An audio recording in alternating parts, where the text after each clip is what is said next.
so grateful to be here. What an extraordinary event. I just want to thank Sylvie and the team. It's really an honor. And I'm excited to start with, where is your slides? There they are. Isn't this beautiful? This is a representation of neuroplasticity, what I believe is one of the most important discoveries in the last 400 years of brain science. Neuroplasticity is the brain's ability to change and adapt throughout our entire life. What this means is it's never too late to train your brain, to literally rewire it for greater calm, greater clarity, greater joy. I call this mental fitness training. So just like we can train our body, we can also train our mind. This is especially good news for all of us in the room, because as women leaders, although we bring great strengths, we also face tremendous stress. So let me know if you relate to any of these. Not enough hours a day, feeling exhausted, feeling self-doubt or not good enough, feeling isolated and alone. I think we can all relate to these. So what I want to share with you today is one of the most powerful science-based practices to help buffer you against these inevitable stressors, but also help you grow resources of greater joy and connection. This practice is called mindfulness. I know most of you have heard of mindfulness. It's become quite popular. But today I want to talk about what mindfulness really is. And I want to start with the most basic level, which is that mindfulness is about attention. It's about simply being here where you already are. And yet, that's not so easy. So I've been speaking for exactly 90 seconds. How many people notice that your mind has already wandered off? Come on, everyone. In fact, if it hasn't wandered, I want you to come see me after the talk. I'm going to bring you into my laboratory to study your brain, because you're the anomaly. Research shows that the mind wanders on average 47% of the time. 47%. That's about half of your life that you're missing. So part of mindfulness is just training and stabilizing the mind here in the present moment. And this training is good for you. So I'm a scientist, I'm a researcher, and I want to take 4 minutes to review what I believe is the most exciting research in the last few decades on mindfulness. So first I want to talk about the physical benefits. I think this is incredibly interesting. What you see up here is a beautiful chromosome. What the research shows is that mindfulness can actually lengthen our telomeres. So how many people are familiar with what telomeres are? Okay, just a few of you. Oh, this is exciting. I love introducing telomeres. Okay, so telomeres are these little caps at the end of your DNA. So, whoop, keeps going in and out. Let me know if you can hear me in the back. Okay, so your DNA are, these double helix, and if they unravel, you die. So you have these telomeres that basically keep them together. And we always thought telomeres were directly correlated with age. So if you were older, you had shorter telomeres, which means you don't have very much longer to live, because once they're gone, you die. And if you're younger, you have long telomeres. But what was so interesting is these strapping, healthy young soldiers were coming back from war. And we looked at their telomeres, and they were short, even though they're only 23, 24 years old. So what we learned is that stress impacts the length of your telomeres. What's so exciting is that mindfulness practice actually lengthens your telomeres. It grows the enzyme telomerase. So through this practice, we can actually slow the aging process, increase vitality, increase health. I'm actually 97 years old. It's amazing. In terms of psychological and cognitive benefits, mindfulness increases our attention, our ability to focus. How are you doing with that? It increases our memory, our innovation and creativity. We recently published a study in Harvard Business Review showing that engineers who practice mindfulness increase their problem solving, their creativity, their innovation. In terms of psychological benefits, it decreases depression, anxiety. It increases our sense of belonging. which is so important what we're cultivating here.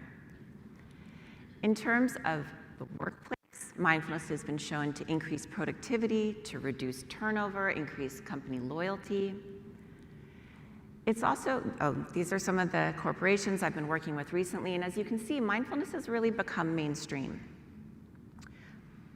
In terms of our children and teens, which I've recently become very interested in because they're in a mental health crisis, mindfulness has been shown to decrease loneliness, to decrease impulse control, and in terms of their academic, in terms of their learning, what we're finding is mindfulness helps them process things, process information better. It helps improve test scores, even GRE scores. This was a recent study out of UC Santa Barbara. And then finally, I want to talk about these more pro-social benefits. This is where I'm focusing most of my research. So here's what's interesting. When we see someone who's similar to us hurt themselves, our insula automatically gets activated, and that's responsible for helping us feel compassion. So if I see Sylvie in pain, I'm like, oh, Sylvie, and I just naturally feel compassion. When I see someone different than me, who I've put in an other category, hurt themselves, my insula stays quiet. It doesn't get activated. So I don't feel as much compassion. It doesn't mean that I think I lost my mic. It's literally wired that way. What's so exciting about this new research is that even short periods of mindfulness practice increase the activity in our insula, even for someone who's different than us. So when you do a study in a laboratory and you have someone similar, someone different, the insula gets activated in the same way. This has huge implications for our world. Mindfulness also increases not just compassion for others. I think my mic keeps going in and out, so I might maybe shift to the handheld one. I think we had a backup. This was going in and out before, but mindfulness increases compassion for ourselves. So right now I'm like, oh, sweetheart, it's a little embarrassing to have your mic go in and out, but it's okay. You're doing great. And finally, mindfulness increases our ethical decision-making. So what I want you to see is mindfulness is a powerful tool. It's not a magic bullet. Thank you. I'll just keep it up here just in case, because is it going in and out? Yes. It is. Yeah, I'm sorry about that. So I'm going to be double fisted. Testing. All right, much better. So just turn this one off so I don't echo. Great. We'll begin again. Are you paying attention? What I want to say is mindfulness is not a magic bullet. It's not going to cure everything, but it's a powerful tool. So what is it? The first thing that I want to clarify, I think this is one of the big misunderstandings, is the difference between mindfulness and meditation. So mindfulness is just a way of paying attention. It's a universal human capacity. Meditation is the exercise. It's like going to the gym and lifting weights, right? It's the exercise we practice to grow our mindfulness. How's this sounding? Oh, good. Okay. Thank you. Oh, you guys are so supportive. So again, at the most basic level, mindfulness is about attention. But it's more nuanced than that. It's about why we pay attention and how we pay attention. So my colleagues and I developed this model. This was back in 2006. We wrote a whole book about it. It's 300 pages. I will summarize it in the next 2 minutes. So mindfulness is about our intention. Why am I paying attention? What's important to me? Our attention being focused here, and then our attitude, which is how we pay attention. So I'm going to talk about each of these three, and the first is intention. And this is just why. Why are you paying attention? What's important? You have so many choices. So your intention helps you zero in. What are your priorities? What's important? Here's what's interesting. We usually think of our intentions as these kind of vague, spiritual, mystical concepts like New Year's resolutions. But our intentions are actually neurochemicals. When I set an intention about something that's important to me, something I really care about, it releases dopamine. Dopamine is the neuromodulator of motivation and learning. This is a powerful neurochemical that gets released in our brain and nervous system that actually releases a whole cascade of neurochemistry that helps us reach our goal. So setting an intention is incredibly important. When I work with companies, when we set goals, we set intentions before every meeting, before every board meeting, before big conversations. One, it helps you focus, but two, it sets in place this whole neurochemical cocktail that supports you. So I want to tell you a story about intention. This is one of my children. This is Jackson, and he's 18 now. But when he was 9 years old, I was invited to go to Europe to teach, and I was away for 2 whole weeks. And it was a very long time to be away from a 9-year-old. And I remember, this was back when there wasn't like FaceTime, it wasn't as easy to stay in touch. And I remember flying home from Copenhagen and starting to really panic. Like, I made the wrong decision, I've been away too long, I'm a terrible mother. Does anyone know that parental guilt? Not good enough? But instead of shaming myself, I set an intention. When I get home, the most important thing is to reconnect with my son. So I got home, it was a beautiful day, we live in California, and I made this intention, I'm not gonna unpack, I'm not gonna check email, I'm not gonna do anything. These first 24 hours, it's me and Jackson. And he and I both love going to the beach, so I said, hey Jackson, you wanna go to the beach today? And he said, sure. So I start packing up all his favorite food and his favorite, picnic and beach toys, and I'm out at the car and I'm waving to the neighbors and I'm like, see, I'm home, see what a good mom I am? It's not gonna end well. So I go back inside, I'm like, hey Jackson, you ready to go? And he's like, nah, I don't feel like it. I was like, what? We're gonna go to the beach and I'm gonna show you how much I love you, damn it. So he gets on his swim shorts and he walks out the front door. And I'm already at the car and I'm kind of in agenda mode. I want to get to the beach in time for the perfect picnic and the perfect sunlight. Can you relate? So I get in the car and Jackson's just sitting on our front porch and I give it a little beep and I'm like, hey Jackson, let's go. He doesn't even look up. And I start getting impatient. And I'm about to honk again when all of a sudden I remembered my intention. What's the most important thing? I don't care if we go to the beach. I don't care what time we get there. I just want to reconnect with my son. So I walked over to where he was sitting on our front porch. And I sat down next to him, and he was watching these ants. And so I sat down and I started watching the ants with him. They're pretty amazing, actually. And after a couple minutes, I felt his little body begin to soften. And he leaned his shoulder into my shoulder. And I felt the sun on our backs. And that was it. That was the most important thing. But we forget, right? We forget so quickly. So part of mindfulness is just remembering what's the most important thing. So take a moment, maybe just close your eyes and just reflect on what is your intention? Why are you here? What's important? Maybe it's to learn, to connect, to feel more peace. Less self-judgment? Okay, good. You can open your eyes. So that's the first part of mindfulness. The second part is our attention. Learning to stabilize and train our attention here, where you are. So here's what's interesting about our attention. The brain cannot multitask. I'm sorry, even for those of you who think you're really good at it, you cannot physiologically do it. So we have what's called a spotlight of attention. And we can turn that spotlight outside and inside, but only at one thing at a time. So what I want you to do is I want you to take your right hand, and we're going to practice just exteroception, which means focusing outside. So I want you to look at your hand. Look at the shape, the size, your nails. Practice non-judgment. Look at the palm of your hand. Just focus on your hand. And then I want you to close your eyes, and I want you to feel your right hand from the inside. So I want you to feel maybe your pulse, any warmth, any tingling. Feel it from the inside.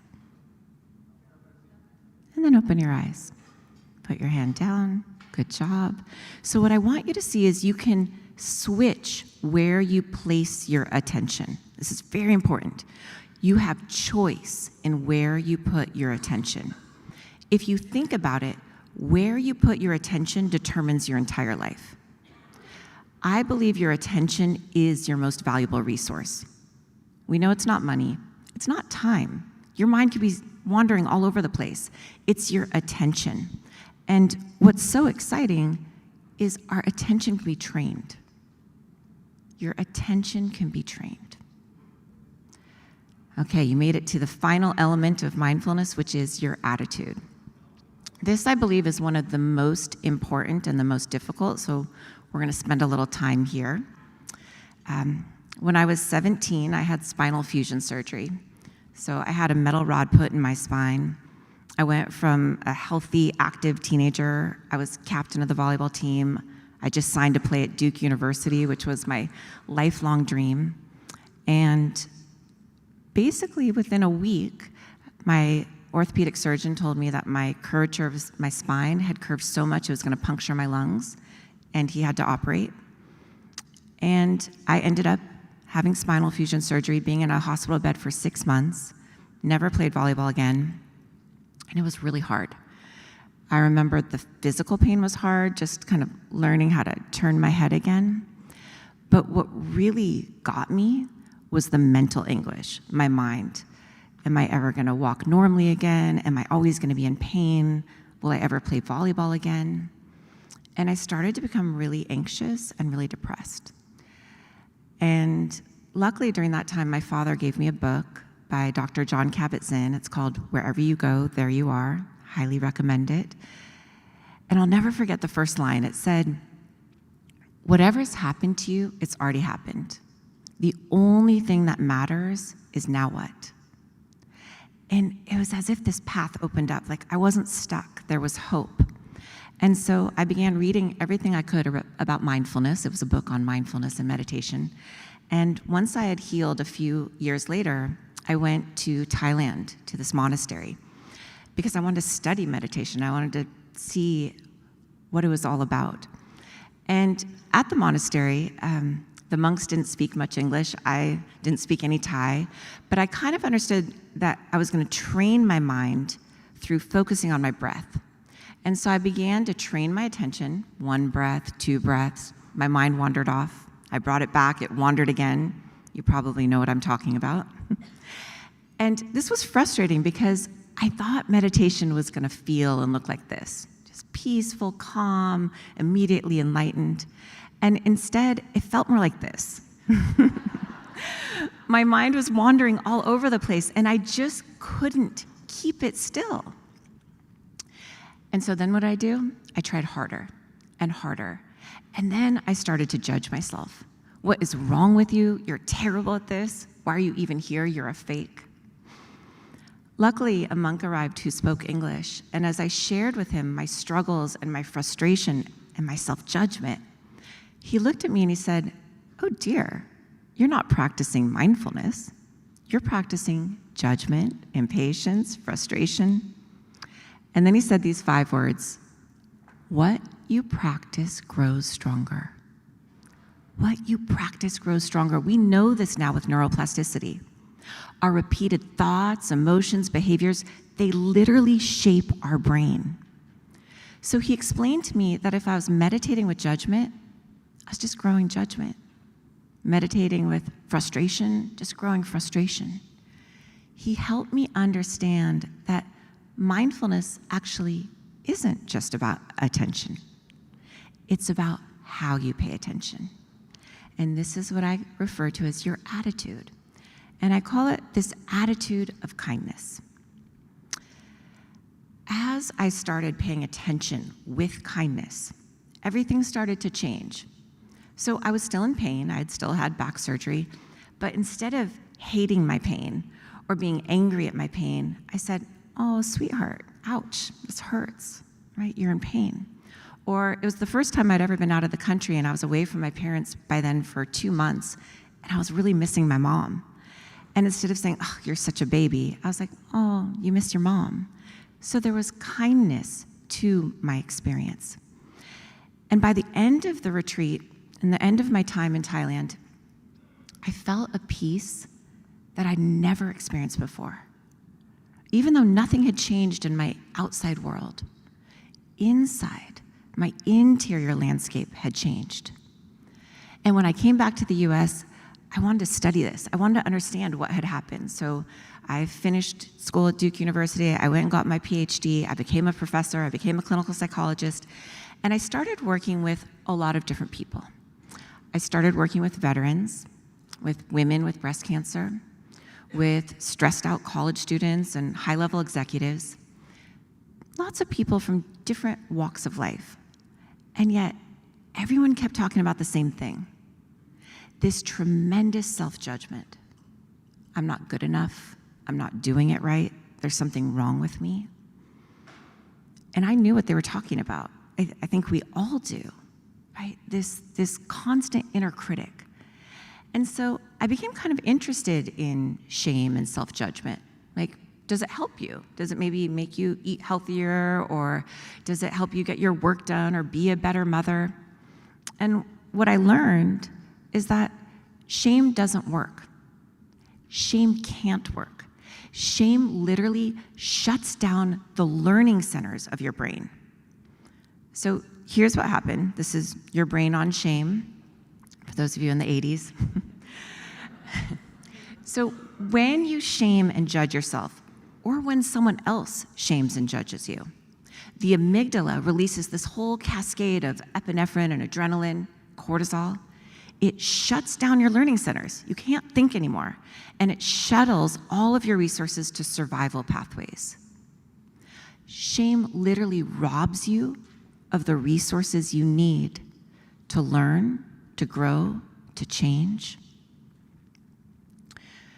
Shame corrodes the very part of us that believes we're capable of change. This is from Brené Brown. Do you know the #1 predictor of whether or not someone's going to change? So as a clinical psychologist, we learn this in graduate school. The #1 predictor, if someone comes in my office and they want to quit smoking, it's whether or not they believe they can. Shame corrodes this part of us. So what's the alternative? Right? All of us have areas of our life that we want to change and grow. The alternative is this attitude of kindness. And I want to explain the science behind it. So when we treat ourselves with kindness, it releases oxytocin, which you may have heard of. That's the love hormone. It makes you feel safe, secure. And it releases dopamine. Remember, that's that neuromodulator of learning and motivation. So kindness actually turns on your learning and motivation centers. It actually gives you the resources you need to change. Now, I want to be clear. Kindness doesn't mean we lie to ourselves. So it doesn't mean you totally messed up and you're like, oh, no problem, right? What it means is you say, darn it, right? That you care. You feel what I call healthy remorse. You just don't spiral into toxic shame. Does that make sense? Transformation requires a compassionate mindset, not shame. So this is mindfulness, this intention, attention, attitude, all working together. And I want to give you an example of mindfulness in action. So I mentioned mindfulness has become quite popular. It's even made its way into the military, which is kind of a surprising place for it. And I want to tell you a story about a high-ranking officer. He was referred to the mindfulness training program because of his anger issues. He was having a lot of outbursts at work, so they mandated him to this program. And you can imagine he wasn't super happy to be there at first.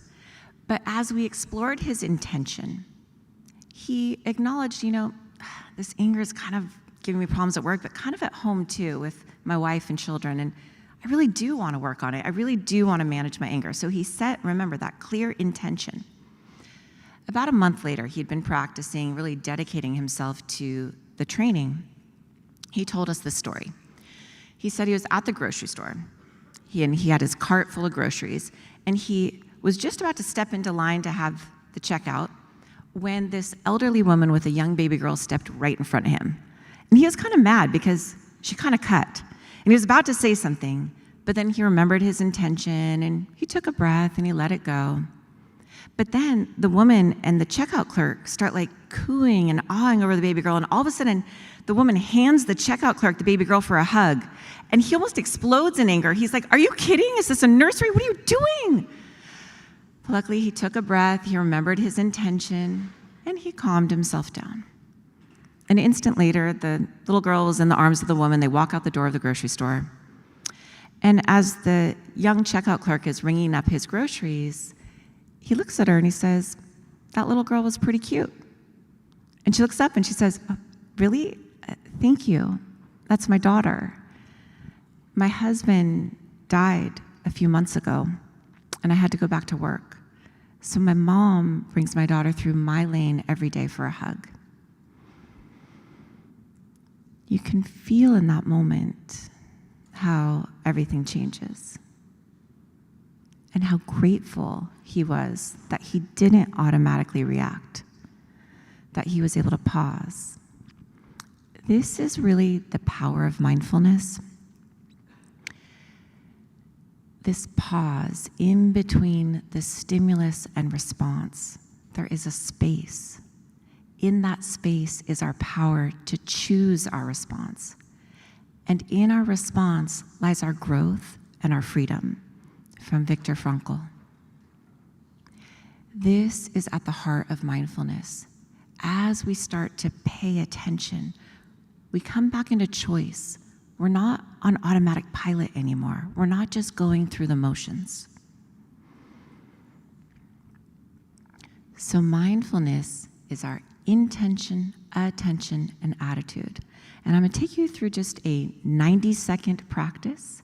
If you want to close your eyes, take a moment, get comfortable, and just set your intention to be present. That's it. Set your intention to be present. And what I want you to do first is just notice that you're breathing. And I want you to see if you can just feel one whole breath cycle. See if you can relax your body 5% more. Soften the jaw, soften the eyes, and see if you can bring an attitude of kindness, of curiosity, right here. Take one more breath in and out. And then slowly, gently, let your eyes open. Good job. Okay. So I want to talk for this last little segment about the power of practice. I know that was only a 90-second practice, but here's what's interesting. 5 minutes of practice, of mindfulness practice a day, 5 days a week, and you already see changes in the brain. We're not talking about a lot of practice. You can even maybe feel the difference just in 90 seconds. So I want to give you the science behind practice. As recently as the 1990s, we thought that the brain was static and fixed. It was called the doctrine of the unchanging brain. And then we discovered neuroplasticity. As I mentioned, I believe this is one of the most important discoveries in the last 400 years of brain science, because what neuroplasticity tells us is that it's never too late to change. Our brain is constantly adapting and growing and learning. So one of the very first studies they did was with London taxi drivers. This is a map of London, 25,000 streets.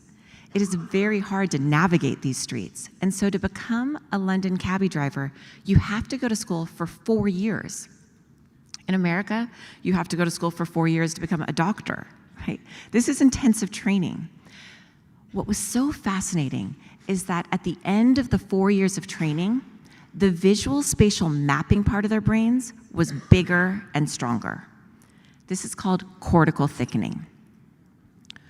What you practice grows stronger. This is such a hopeful message, because what it means is that all of us have the capacity to change. It's never too late. No matter what mistakes you've made or what your past is or what your current circumstances are, it's never too late to literally rewire your brain. We can even rewire our brain to be happier. In psychology, there's something called a happiness set point, and this has been replicated for decades. And basically what we've discovered is that by about age 7, your set point of happiness it's set, and it stays the same across your entire life. And this is true even if you win the lottery or have a huge success. You go up of near happiness, but 1 year later, you come back down to baseline. Even more surprising, you're in a terrible accident, you become paralyzed for life, you have a huge drop of happiness, but 1 year later, you're also back to your baseline. So this is great news if you're born happy. Life knocks you down, you pop back up. It is not such good news if you weren't born happy, because then no matter how big your wins, your successes, it doesn't change this baseline level of happiness. What is so hopeful about this new research is that even though external changes, winning the lottery, doesn't change your happiness, internal changes can. Happiness can be trained because the very structure of our brain can be modified. This is from neuroscientist Richie Davidson. And what I like to say is, anything can be trained because the very structure of your brain can be modified. You can grow generosity. You can grow creativity. In fact, these are brain scans, these are fMRIs from my dear friend at Harvard, Dr. Sarah Lazar. And what she showed is that mindfulness training increases the gray matter, the area of the brain that has to do with attention, learning, memory, happiness, compassion. And what's so interesting is that mindfulness also deactivates this kind of emotional reactivity, this kind of triggering, and engages the rational, compassionate parts of our brain. If you think back to the office or in the grocery store, this is exactly what happened. So I like to think of it as we have these superhighways of habit, right? You all know your patterns that you've practiced for decades. And what mindfulness does is it allows us to start to carve out new country roads. The country road of compassion, the country road of patience. If we want to go somewhere new, we have to take a different path.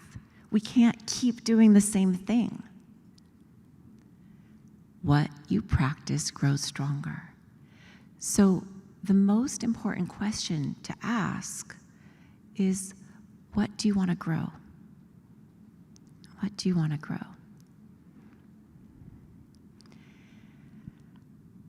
I was really inspired last night by Barry's talk, and really inspired by the mission of this entire summit to focus on future generations, that it isn't just about us. It's how do we save this world for ourselves and for our children.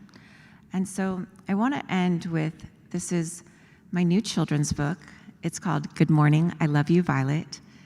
I am not a child psychologist. This is not my area of expertise. This was a side passion project.